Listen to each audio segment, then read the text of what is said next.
Alors, les navigateurs arabes étaient connus durant la période anté-islamique sous le nom de Phéniciens. Ce nom de Phéniciens leur est venu des Grecs qui les avaient surnommés ainsi du fait de la peinture qu'ils utilisaient pour teindre leurs bateaux. De plus, les Arabes cananéens, donc également phéniciens, étaient les premiers en Grèce. Donc, d'ailleurs, ils ont laissé un certain nombre de villes qui portaient leur nom. Et lorsque les Hellènes les ont attaqués, ils ont cédé la place, les territoires grecs à ces fameux Hellènes, et en même temps, ils leur ont cédé les navires. Donc, lorsqu'on parle de navires grecs, en réalité, on parle de navires arabes cananéens. Donc déjà, par rapport à cette information, c'est très peu connu et il serait plus qu'intéressant de diffuser l'information.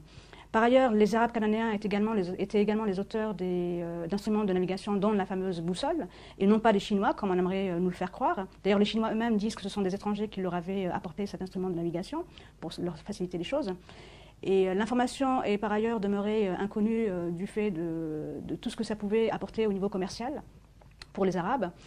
Et en ce qui concerne la période islamique, dès le 1er siècle de l'Hégire, dès d'ailleurs la période omeyyade, les Arabes, et plus particulièrement le calife omeyyade Muawiyah radiyallahu anhu, a fait en sorte de développer la flotte maritime musulmane de manière à reprendre les positions en fait, qu'occupaient les Arabes avant les Byzantins.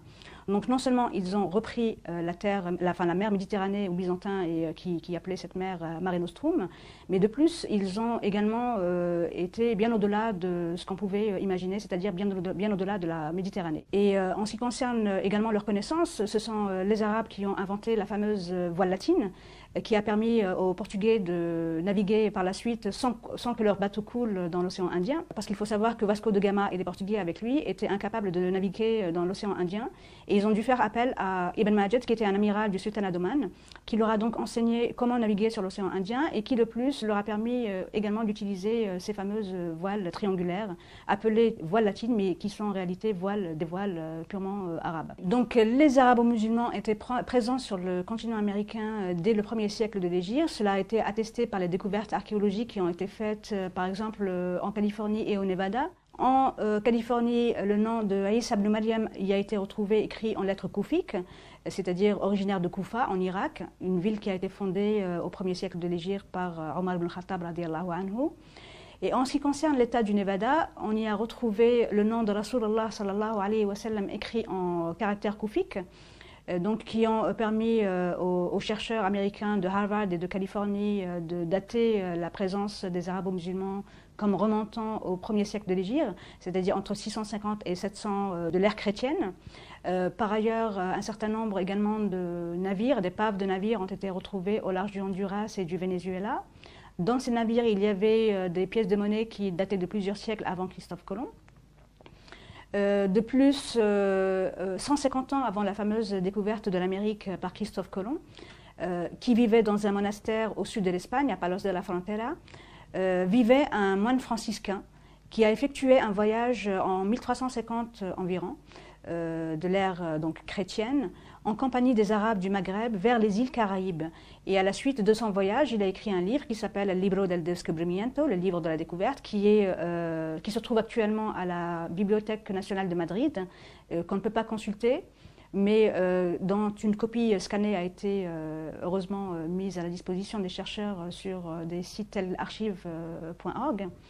Et il y a également un certain nombre de données, dont celles qui avaient été retrouvées dans les textes chinois, qui datent de 1178 et 1225, qui permettent également aux chercheurs et à toute personne qui souhaite avoir un accès direct à l'histoire et non pas revu et corrigé ou falsifié selon le point de vue à partir duquel on se place, pour donner des informations erronées ou des informations qui sont totalement justes sur la présence justement des Arabes en Amérique et sur les voyages qui étaient effectués par les Arabes sur le continent américain.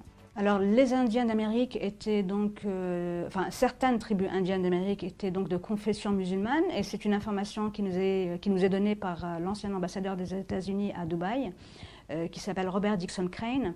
Il a écrit un article en 2004 dans lequel il souligne donc cette appartenance à la communauté musulmane des Indiens Cherokees.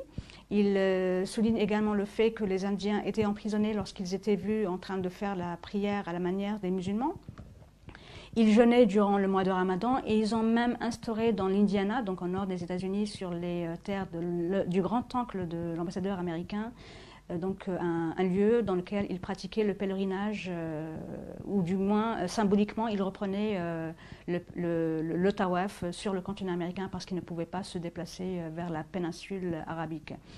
Par ailleurs, durant les années 1830, le gouvernement américain a décidé de déporter les Indiens Cherokees vers le Midwest depuis l'est des États-Unis en plein hiver. Donc les Indiens Cherokees ont compris qu'ils allaient être mis à mort, probablement du fait de leur appartenance à la communauté musulmane.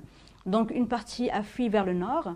Une seconde partie est morte en cours de route parce qu'il faisait extrêmement froid et une troisième partie est arrivée à destination. Donc la question que pourrait se poser le lecteur aujourd'hui, c'est comment se fait-il que nous n'ayons pas eu accès à ces données extrêmement importantes pour le patrimoine historique de l'humanité? C'est tout à fait simple. Déjà, les arabo-musulmans avaient été chassés d'Espagne lors de la chute, dès la chute de Grenade. Et on ne voulait pas que les gens sachent que les arabo-musulmans étaient de l'autre côté de l'océan Atlantique. Ça, c'est le premier point. Le deuxième point, les chercheurs américains, entre autres, ont essayé de dévoiler cette information au grand public. Ils ont été menacés par les milieux académiques d'être licenciés et même les robinets financiers fermés si jamais ils dévoilaient la moindre information par rapport à cela. Donc ceux qui ont tout de même forcé ce blocus historique sont de grands universitaires intègres qui sont originaires de l'université de Harvard, du Smithsonian. Ils sont américains, anglais, allemands, espagnols, chinois, sud-africains, indiens. Ils sont vraiment de différentes origines. Mais en ce qui concerne les Américains, il y avait Cyrus Gordon, qui était un savant, linguiste et spécialiste d'archéologie.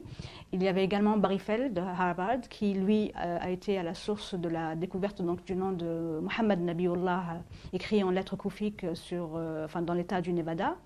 Et un certain nombre d'autres, tels Alexander von Bütow, qui est allemand, et qui a justement consacré le premier chapitre de son livre à cette dictature qui régnait dans le milieu universitaire américain, entre autres. Par ailleurs, et pour conclure, le cinéma américain nous a habitués à voir des Indiens à demi nus avec des plumes sur la tête dans leurs films western.